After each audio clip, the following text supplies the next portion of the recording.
You পয়েন্টে bottom পয়েন্টে তার ভেলোসিটি হচ্ছে কত ইউ। ওকে, এতদূর বোঝা গেল? আচ্ছা, এতদূর যদি বোঝা যায় তাহলে একটা জিনিস দেখো, প্রথমে আমরা কি করব, কনজারভেশন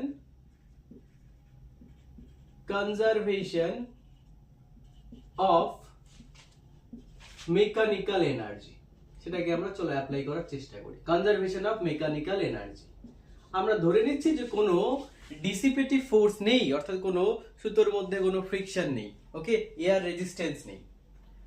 তাহলে total energy at the point A is equal to total mechanical energy at the point B. A পয়েন্টে টোটাল মেকানিক্যাল এনার্জি বি পয়েন্টে টোটাল মেকানিক্যাল এনার্জি কি হবে, সমান হবে। মেকানিক্যাল এনার্জি মানে কি, kinetic energy plus potential energy. A পয়েন্টে kinetic energy কত, half of m u square.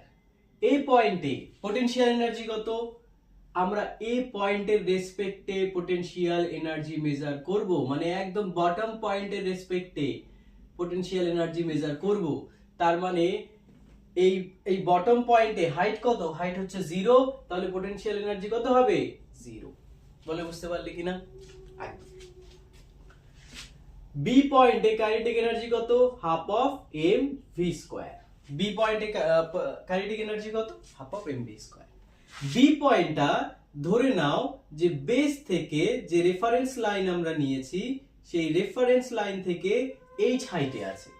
Reference line থেকে যদি এইচ হাইটে থাকে, তাহলে বি পয়েন্টের পোটেনশিয়াল এনার্জি কত হবে, mgh হবে, হ্যাঁ কি না?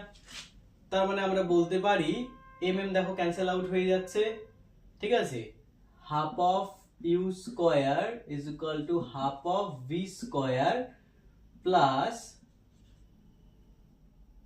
gh, হ্যাঁ কি না?